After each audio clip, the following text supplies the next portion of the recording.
noches y bienvenidos al cierre de Wall Street y engañados también los que ya estabais aquí con nosotros, siempre un gusto. A estas horas, noticias que les podemos ir contando, que Ucrania, que ha recibido al enviado especial de China, a Li Qiu, le ha contestado claro.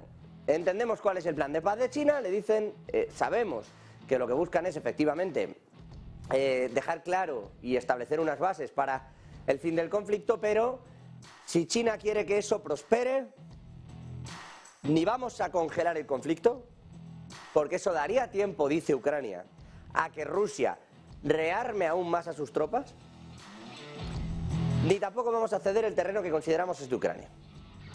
El terreno invadido, dice Ucrania, por Rusia. En esa línea se mueve Ucrania. Dirán ustedes, ¿y en cuál se mueve Rusia? Pues enseguida vamos con ellos. Hoy Li Qiu ha sido recibido por el gobierno ucraniano. Es, por cierto, el encuentro a más alto nivel entre ambas delegaciones, más allá de llamadas telefónicas, pues desde hace 15 meses, desde que comenzara la guerra. Dmytro Kuleba reitera su posición. China de momento no ha dicho nada. Quien se ha pronunciado es Sergei Lavrov desde Rusia. ¿Cuándo ve el final de la guerra a Rusia? En su opinión, cuando frene Estados Unidos, cuando Estados Unidos decida abandonar Ucrania. Claro, parece evidente, el apoyo militar de Estados Unidos a Ucrania es lo que está haciendo compleja la victoria de Rusia, porque no están luchando solo los ucranianos, lo decimos aquí muchas veces. Al final, la resistencia ucraniana se está nutriendo de armas, de mercenarios, etcétera, etcétera, también provenientes del exterior, en particular de un gasto exorbitado por parte de Estados Unidos también, que de su defensa lo está llevando directamente a la de Ucrania. Sergei Lavrov, la OTAN, dice, tiene un lenguaje demasiado beligerante. Le escuchamos. Запланированного летом в Сочи, второго саммита Россия-Африка, в ряде мероприятий которого, как мы рассчитываем, примут участие и наши белорусские друзья. Говорили о взаимодействии на других многосторонних площадках. Применительно к ООН отметили важную, позитивную и все более активную роль созданной пару лет назад группы друзей в защиту Устава ООН, куда обе наши страны входят вместе с еще 20 с лишним странами. Обменялись мнениями о плачевной, прямо скажем, ситуации в Организации по безопасности и сотрудничеству в Европе, которая продолжает деградировать в силу нежелания членов НАТО умерить, обуздать свои амбиции, диктовать всем все и вся. Dice Estados Unidos y la OTAN deberían de intentar no dictarle todo a todo el mundo, dice Lavrov, y sobre todo no intentar encauzarlo todo de esta forma tan beligerante. Bueno, ahí tienen las opiniones de todos los grupos bien apostadas. Aprovecho, por cierto, para terminar esa ronda con que Li, el representante especial de China, tiene previsto visitar Moscú y después, quiero decir, de trasladarse desde aquí hasta Moscú, desde Kiev a Moscú, evaluar las posiciones de ambos, insisto que parecen las que son, les contábamos lo que decía Kuleba, les explico también lo que decía Lavrov, pero después irá también el miércoles a ver a Catherine Colonna, a la titular de Exteriores de Francia. Es probable que visite no solo Francia, sino que también vaya después a Alemania. Esa es la gira un poco que está haciendo el enviado especial en un intento desde China de sofocar ese conflicto entre Rusia y Ucrania. Este es uno de los asuntos del día. El otro nos lleva, todavía hablando de China, a hablar de Reino Unido. Reino Unido quiere seguir la línea marcada por Estados Unidos de veto a las grandes tecnológicas, ya lo ha hecho en la implantación de 5G, de redes de 5G. De imposición de sanciones, está también en eso, con muchas de las empresas que Europa también se ha sumado, con muchas de las grandes empresas tecnológicas chinas que han sido vetadas o que han visto cómo se le imponían incluso sanciones por parte del Reino Unido. Y ahora, dice Rishi Sunak, no se trata solo de desligarnos de la economía del gigante asiático, sino que también debemos seguir el ejemplo de Estados Unidos e intentar no tener ninguna dependencia, cero dependencia de China. Eso es lo que dice Rishi Sunak, el premier británico, que quizá comience ahora una suerte de política proteccionista. No sé si esto, de la mano de Jeremy Hunt, de su titular de finanzas, dará el fruto que quieren, que me imagino será que la inflación no esté en el 10% y que la energía no esté como está, que es disparada igual que el precio de los alimentos en el país. Con todo y con eso, más cuestiones que están ocurriendo en el día de hoy con todo esto. Bueno, pues por un lado hay que hablar económicamente de la desdolarización. El presidente de Venezuela, Nicolás Maduro, ha dicho esta misma mañana que el país latinoamericano va a abandonar el dólar. Irak lo ha prohibido directamente en las transacciones. Irán está realizando las compras de distintos, hasta 6 petroleros, con Rusia, y lo está haciendo en yuanes. India está también en distintas negociaciones trabajando ya en yuanes, tanto con China como con Rusia. En Rusia o China, por descontado, están en esa misma línea. Hay distintos países volcados claramente en esto. La desdolarización, ¿hasta qué punto está siendo un movimiento relevante? Bueno, pues el dólar en los últimos 2 años y medio ha caído el nivel de transacciones que se realizan un 13%. No en el total, no es que haya caído el total un 13%, sino de lo que ya se usaba ha caído en ese entorno del 13%. Sigue siendo el dólar igualmente la divisa más utilizada, más del 80% de las transacciones internacionales se realizan en dólares. Apenas un 3% se realizan en yuanes, en renminbis, si lo prefieren.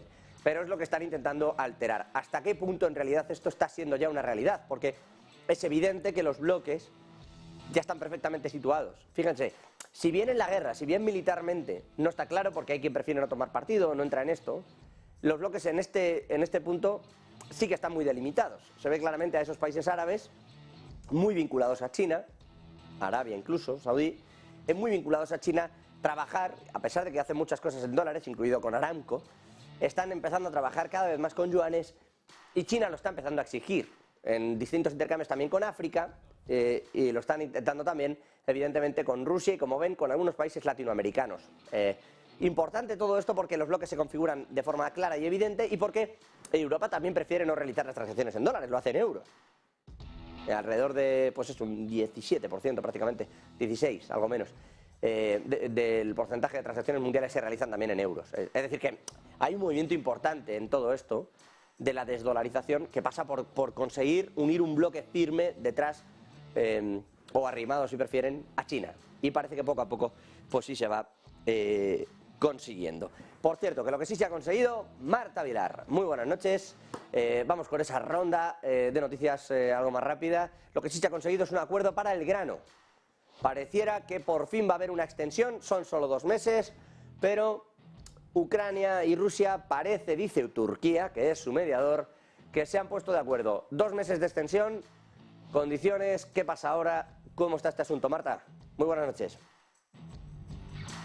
Pues sí, muy buenas noches. Era algo que ya más o menos se sabía. En los últimos días, antes de que ya expirara ese acuerdo del grano mañana, día 18, lo que se sabía, lo que se rumoreaba, era que efectivamente iba a extenderse el acuerdo del grano. Y a pesar de las reticencias de Rusia, porque ya saben ustedes que Rusia no estaba muy por la labor de volver a extender una vez más ese acuerdo del grano, ese acuerdo al que llegaron el pasado mes de julio y que básicamente permite la exportación del grano de Ucrania a través del Mar Negro. Bueno, pues efectivamente hoy hemos tenido ya la confirmación. Turquía, concretamente el presidente turco, asegura, Recep Tayyip Erdogan, que efectivamente ha sido así. Se ha extendido de nuevo el acuerdo del grano y se hace por 60 días, es decir, 2 meses. Es exactamente el mismo periodo de tiempo que tuvo la anterior extensión, que es la que se produjo en marzo hasta el mes de mayo. Así que de momento todo queda exactamente igual. Un acuerdo que ya saben ustedes se ha extendido in extremis prácticamente a unas escasas horas de que ya expirara ese acuerdo, y sí que es cierto que bueno, pues habrá que ver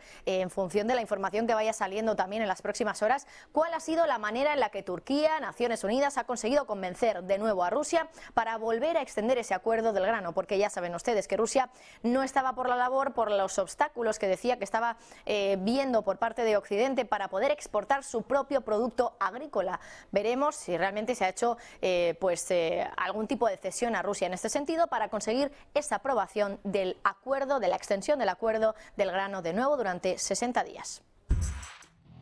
Bueno, todo esto ha llevado a algunas derivadas que enseguida comentaremos. Antes de todo esto, nos vamos a ir a hablar de Estados Unidos. Javier del Valle, protagonista sin duda nuevamente el techo de deuda. Parece que poquito a poco estamos más cerca de un acuerdo y no se ha hecho nada, ¿eh? Cuidado con esto. No han hecho nada, no han hablado de nada, simplemente se han sentado a negociar y con esto, lo que es la vida en la política, con esa simple foto, se van dando poco a poco por satisfechos. ¿En qué punto está el techo de deuda, Javier del Valle? Buenas noches. ¿Cómo se está tratando esto de Estados Unidos? Muy buenas noches, José. Pues parece ser que por lo menos a los mercados les está gustando las palabras de Biden en los últimos días. Recuerden que la semana pasada, el viernes, se supone que McCarthy y Biden se iban a reunir, se pospuso a esta semana y ahora Biden se encuentra con una reunión en el G7 y también con un techo de deuda por solucionar. Eso sí, hoy ha dado una rueda de prensa que de hecho ha informado que el domingo dará otra. Al volver del G7 dice que informará de todo lo que está ocurriendo con las conversaciones del techo de deuda y sobre todo si están llegando o no finalmente a un acuerdo. Lo que ha dejado claro Joe Biden hoy en la rueda de prensa es que no hay alternativa. Dice el presidente, tenemos que movernos hacia adelante y dice que todos los miembros con los que ha hablado y todas las negociaciones que ha llevado a cabo y las conversaciones que ha tenido, todos están en el mismo punto. No quieren dejar que Estados Unidos impague. Recuerden que Janet Yellen avisó de que la fecha sería a partir de junio, si no hay un acuerdo, podría ser esa la fecha X, ya que podría ser más o menos, estiman, el 5 de junio.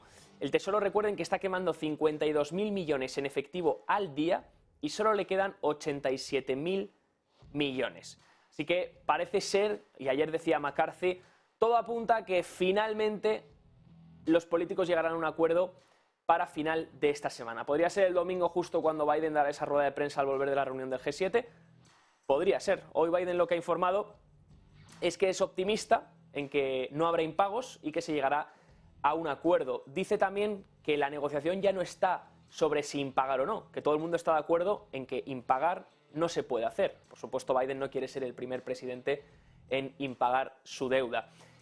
Pero dice que la negociación es sobre el presupuesto. Ahora aquí es donde se están negociando cosas, por ejemplo, temas en el apartado del mercado laboral, pero Biden ha dejado claro que no aceptaremos requisitos laborales que afecten las necesidades médicas de las personas. Así que presupuesto médico no van a poder tocar, pero otras cosas sí que están tocando, José. Parece ser que el mercado ha reaccionado bien ante esta dosis de optimismo que ha lanzado Joe Biden, que por ahora, recuerden, no hay acuerdo, pero deja sobre la mesa claro que podría llegar esta semana. Bueno, no deja de tener cierta gracia el hecho de que el mercado se toma bien de pronto un no acuerdo cuando no hay absolutamente ningún avance, simplemente la imposición de sus propias líneas rojas, pero se sientan a negociar y parece como que ya está hecho. Lo hemos hablado aquí alguna vez, alguna analista nos comentaba, incluso lo tildaba de paripé, todo esto que veíamos, porque dice al final Estados Unidos no va a caer en default y lo que estamos viendo es un estrés excesivo sobre los spreads de la deuda norteamericana que benefician a muchos que están haciendo dinero con ello pero que no va a ninguna parte. Bueno, pues una vez más se demuestra que tienen bastante razón en todo lo que va ocurriendo, sobre todo porque las líneas rojas de los republicanos no parecen ni líneas, son bastante ridículas en lo que tienen que pedir, y Biden, que de no negociar y esto tiene que pasar por aquí, ha pasado a un, bueno, estamos hablando muy bien del presupuesto, no de impago, en fin. En eso están. Gracias, Javier, como siempre, mirando todavía a Estados Unidos, pero a lo que sale de Estados Unidos. Las criptos no están especialmente contentas, los Binance y compañía, pero da igual, elijan Bitcoin, elijan Ethereum, elijan lo que quieran, pero no están las empresas, por eso mencionaba yo Binance, no están especialmente contentas con el trato que están recibiendo y con la fórmula que se está siguiendo en Estados Unidos. Y están huyendo a lo que empieza a convertirse como el refugio europeo de todo esto, que no han estado nada lentos, la verdad. En París, Francia sirve como refugio. ¿Qué sabemos de esto? ¿Cómo lo enfocamos? ¿Qué podemos contar de esto dentro del universo cripto? Sergio Fernández, como siempre, con los detalles. Buenas noches. Muy buenas, José. Pues yo vengo a contarte algunas de las primeras consecuencias de toda esta persecución que se está viviendo en Estados Unidos en contra de la industria cripto, de las empresas de criptomonedas. Lo venimos contando en las últimas semanas, todo lo que está ocurriendo con Coinbase, con Binance, con Bittrex, que ya se ha largado de Estados Unidos. La falta de claridad regulatoria está echando a las empresas de cripto de Estados Unidos y ya empieza a haber pues algunos países que se erigen como una especie de refugio. Y es que Francia ha salido a la ayuda, a rescate de todas estas empresas empresas, ya ha dicho que serán todas ellas, todas las empresas que se exilien, todas las empresas, bueno, pues que se larguen de Estados Unidos, han dicho que serán bienvenidas en Francia. Ojo, porque aquí en Europa, ayer mismo se aprobó la regulación MiCA, la primera ley, una ley histórica de regulación de criptoactivos. Y claro, y hay algunas empresas que están sopesando marcharse. De hecho, si nos fijamos únicamente en Francia, en España, claro, por supuesto nosotros no podemos hacer eso, pero en Francia, que está precisamente al lado, ya hay 74 empresas de criptos registradas, por ejemplo, entre ellas Binance, bueno, algunas de las empresas más importantes del mundo ya se está registrando, en este caso, en Francia. Apuntan, ellos quieren llegar a 100 para final de año, así que mientras algunos siguen dando vueltas, siguen de alguna forma menospreciando o persiguiendo a la industria cripto, vemos como en este caso en Francia, también está sucediendo en Reino Unido en los últimos meses, hay países de la Unión Europea que abren las puertas a esta industria, pues que al final va a generar muchos puestos de trabajo, va a generar desde luego mucha riqueza, mucho dinero, y un poco ya vamos viendo algunas de las consecuencias de esta persecución, de este ataque de Estados Unidos en contra de las criptos, y sobre todo algunos beneficiados, y en este caso Francia sobre todo se erige como refugio de las empresas de criptomonedas. Gracias, Sergio. Una noticia más al respecto de todo esto, pero ya volviendo a las claves geopolíticas. Hungría se niega, está frenando a Europa, se niega a pagar las armas que se envían a Ucrania. En concreto ha bloqueado la liberación de 500 millones de euros adicionales de fondos de la Unión Europea para pagar esas armas a Ucrania. ¿Por qué? Pues todo tiene siempre un motivo. La inclusión de uno de los bancos del gobierno húngaro en una lista bueno, lista negra, si se quiere, del gobierno ucraniano. El gobierno ucraniano ha dicho que ese banco no puede ser utilizado, ese banco húngaro, y Hungría le ha dicho, pues no tiene dinero. Claro, el ministro húngaro en concreto de Exteriores, Péter Szijjártó, ha dicho que va a retrasar el desembolso hasta que Ucrania elimine a QTP, que es ese banco, de la lista negra de empresas que operan en Rusia. Claro, lo que no se puede es soplar y sorber a la vez, dice Hungría. Es decir, si quieres que yo te dé el dinero, pues hombre, no me puedes bloquear. En Hungría tienen esa doble, esa dicotomía, por una parte cumpliendo esa parte de las exigencias a través de Europa de ayuda a Ucrania, y por la otra intentando, bueno, pues no mermar su capacidad y su relación, que venía siendo buena hasta ahora con Rusia, y que evidentemente queda en cierto modo mermada por todo lo que están viendo y por esa elección, ¿no? Porque siempre hay que elegir, las guerras al final uno acaba en algún bando. Y dentro de todo eso, pues Hungría tiene esa doble vertiente. ¿QTP sigue facilitando pagos a Rusia? Bueno, parece evidente. Pero si va a empezar así Ucrania, también lo digo, el récord de exportaciones de petróleo de España a Rusia ha sido brutal. Y hoy, por lo visto, como nos decía nuestro CEO, José Antonio Bittner, esta mañana, se ha enterado Josep Borrell, y se ha enterado hoy, por lo visto la Comisión Europea, de que es que el petróleo ruso le ponen una etiqueta india y nos lo venden otra vez. Pues no lo hemos dicho meses, aquí en Negocios Televisión. El caso es que Ucrania le ha puesto ese veto a QTP, y dice Hungría que si quiere los 500 millones que tocaban ahora en el nuevo paquete por parte de Europa, que quite a QTP de esa lista negra. Y un último asunto en clave política en Latinoamérica. Ecuador ha visto cómo se convocaban elecciones a la presidencia y también legislativas. Ha invocado el presidente Guillermo Lasso una cuestión llamada la muerte cruzada, que es esa convocatoria doble convocatoria de elecciones. A la vez, al tiempo, lo hace Lasso para esquivar un caso de blanqueo de capitales de una empresa pública que defraudó más de 6 millones de euros, que todavía andan judicializados con este proceso, que le viene heredado del anterior presidente Lenín Moreno, pero que evidentemente ni ha solucionado ni parece haber querido solucionar Guillermo Lasso. En ese sentido, lo que hay que evaluar es hasta qué punto en realidad hay una implicación de Lasso, porque judicialmente él lo que dice es: yo estaba tratando, estoy esperando que haya una resolución al respecto de la empresa, del trato y de Lenín Moreno para actuar también y basarme primero en unos principios legales.